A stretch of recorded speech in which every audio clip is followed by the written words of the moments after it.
घरची कहाणी, हर घरची कहाणी. मी आहे ती जुन्या कन्यासारखी.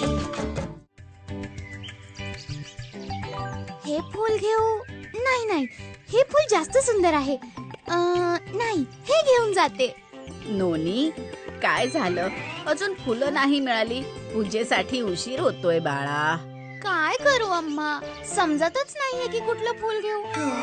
एकाकडे जाते तर दुसरं फूल बोलवतं, दुसऱ्याकडे जाते तर तिसरा बोलवतो. बोलतेस तर अशी जसं फुलच तुझ्याशी बोलतायत. का चंपाशी बोलू शकतो तर माझ्याशी का नाही? अच्छा, तर माझ्या स्टोरीची ट्रेक माझ्यावरच वापरली जाते. हा, स्टोरी? कुठली स्टोरी अम्मा? ही स्टोरी तर मी ऐकलीच नाही. मला पण ऐकवा ना अम्मा. मला पण. हो हो, ऐकवते. It's story time with Sudha अम्मा.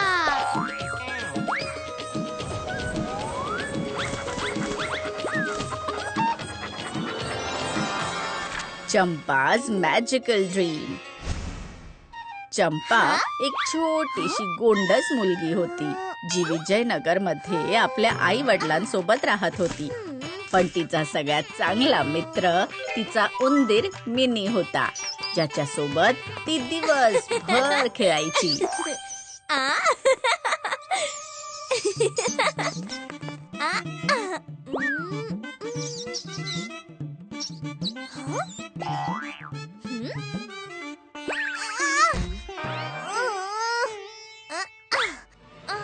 ठीक आहे मिनी, नको येऊस. मी तर तुझ्यासाठी भात आणला होता.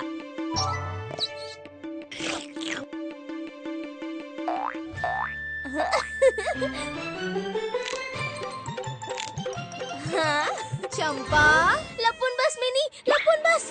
ए चंपा, झालं तुझं खाऊ घालून? अगं, फक्त यालाच खाऊ घालत बसशील की घरात पण काही खायची व्यवस्था करशील? जा आणि सुकी लाकडं घेऊन ये, तेव्हाच जेवण बनवता येईल. मीही गेले आणि ही आले. आणि हो, आज मी आणि मिनी खीर खाणार आहोत.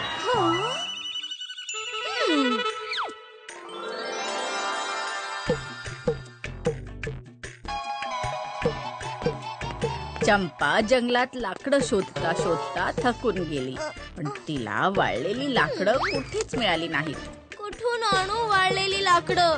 चंपा एवढी थकली होती की बसताच तिचा डोळा लागला.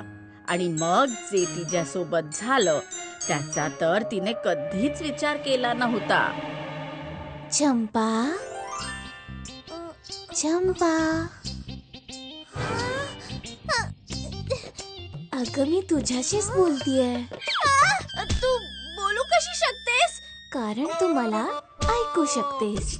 जर मी वाळलेली असते तर तुझ्या कामी येऊ शकले असते, पण माझ्या चारही बाजूला एवढी मोठमोठाली झाडं आणि झुडपं आहेत की सूर्याचा प्रकाश माझ्यापर्यंत पोहोचतच नाही.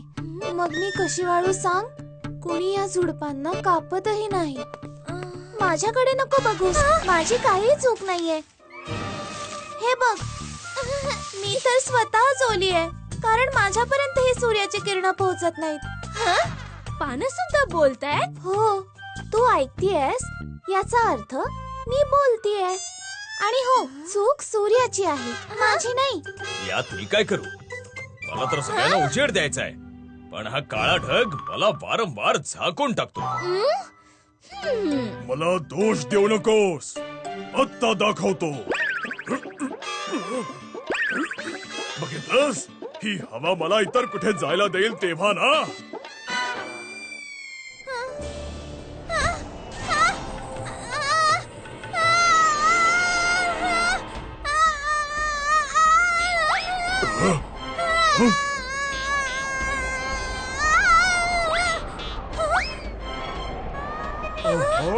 आता याच्यात मी काय करू? समोर तो उंच महाल दिसतोय का? त्याचं द्वार तर नेहमी बंदच असतं. मग मला सांग, मी त्या बाजूला कसं काय बरं जाऊ? सगळ्यांचं बोलणं ऐकल्यानंतर चंपाला वाटलं की ही सगळी अडचण राजमहालाच्या द्वारामुळे होत आहे, म्हणून ती सरळ राजमहालात जाऊन महाराणीला भेटली. तर तुला जाणून घ्यायचंय की मी द्वार बंद का ठेवते. त्या पोपटाला बघतीयस? तो मला इतक्या चांगल्या चांगल्या गोष्टी ऐकवतो की माझी इच्छा नाहीये की द्वार उघडल्याने त्याला काही बाधा यावी. तर तू आहे अख्ख्या समस्येचं कारण. नाही नाही नाही नाही, मी तर स्वतः इथे समस्येपासून पळून आलो आहे. जंगलातल्या तलावाचा मालक सारखा सारखा माझ्या घरट्याला तलावात बुडवण्याची धमकी देत होता. चंपा जिथे कुठे जात होती तिथे तिला नव्या समस्येबद्दल कळत होतं. पण तिने पण ठरवलं होतं की ती सगळ्यांची समस्या दूर करूनच राहणार. मग तिला जंगलात जावं लागलं तरीही चालेल. आणि हा विचार करून ती पोपटाच्या सांगितलेल्या पत्त्यावर पोहोचली. म्हणजे पोपट इथे राहत होता. ह्याच तलावापासून ही सगळी समस्या सुरू झाली आहे.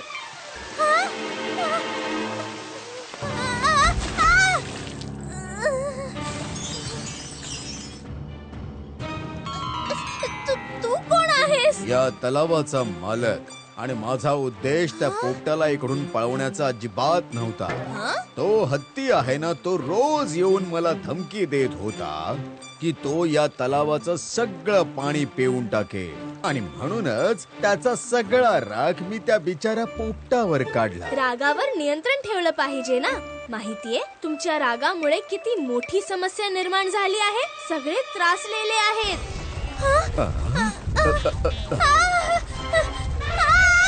बोल बोल, डंक मारू डंक मारू. आज तर मी तुझ्यापासून माझा पिच्छा सोडवूनच राहणार. तू जर या तलावातलं सगळं पाणी पिऊन टाकलंस तर मग बाकीची जनावरं काय पितील? मग काय करू सांग? असा माझ्या शिफ्टीवर बसून मला डंक मारायची धमकी देतो. मी तर फक्त माझ्या अंगावर तलावातलं सगळं पाणी टाकून या सापाला वाहून देऊ इच्छितो. कारण माझी सोंड शिफ्टीपर्यंत पोहोचू शकत नाही ना. हत्ती राजा, आज सत्य सांगूनच टाकतो.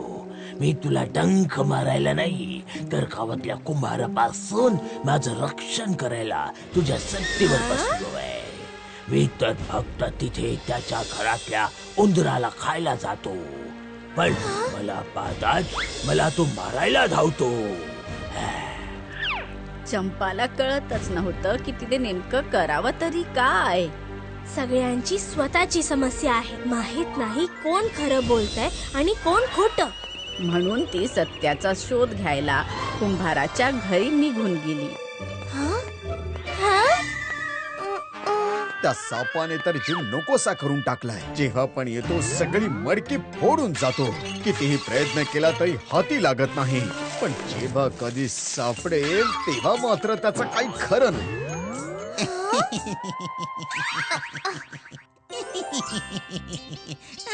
तू काय एवढं हसतोयस? हसू नको तर काय करू?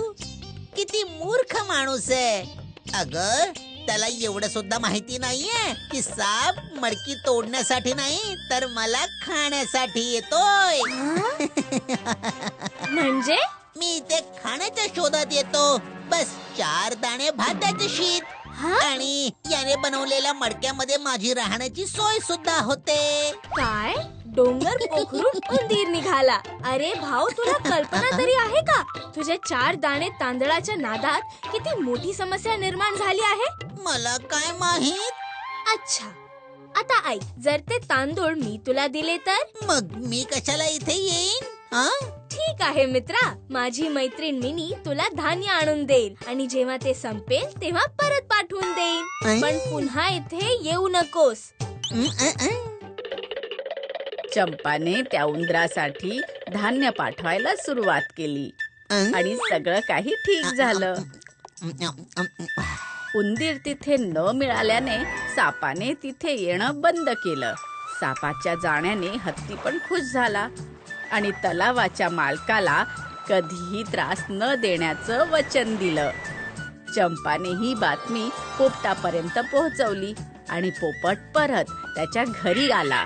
पोपट जाताच महाराणीने तिच्या खोलीचा दरवाजा उघडला, ज्याने हवा खोलीच्या आरपार वाहायला लागली. त्यानंतर तलावाच्या मालकाने पोपटाला कधी त्रास नाही दिला. आणि सूर्याच्या समोरून ढगही हटले. आता सूर्याच्या खालची किरणं सरळ झुडपांवर पडायला लागली, ज्याने लवकरच त्या सुकायला लागल्या आणि तिथे ठेवलेली ओली लाकडं सुद्धा सुकली. चंपा, झोपलीस का? उठ उठ. अगं, लाकडं आणायला सांगितली होती. लाकडं गोळा करून झोपून स्वप्न बघायला लागलीस की काय? स्वप्न? कुणास ठाऊक हे स्वप्न होतं की सत्य. पण आई, तांदळाचे 4 दाणे जग बदलू शकतात. हे काय बोलतीयस तू?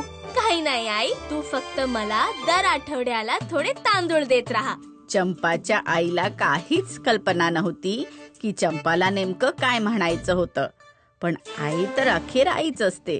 तिने चंपाला काहीही न विचारता 1 मुठ तांदूळ देऊन टाकले आणि चंपा खुश झाली. अम्मा, बहुतेक चंपाप्रमाणे नुनी पण दिवसा ढवळ्या स्वप्न पाहत होती. मी दिवसा स्वप्न बघत असेन किंवा नसेन, पण तुला दिवसा तारे नक्की दाखवू शकते. If you like this video, subscribe to our channel Murthy Media.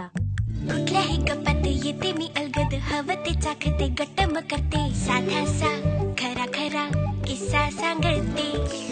आलेच मी आंबट गोड घेऊन, चुलबुली मुलगी मी.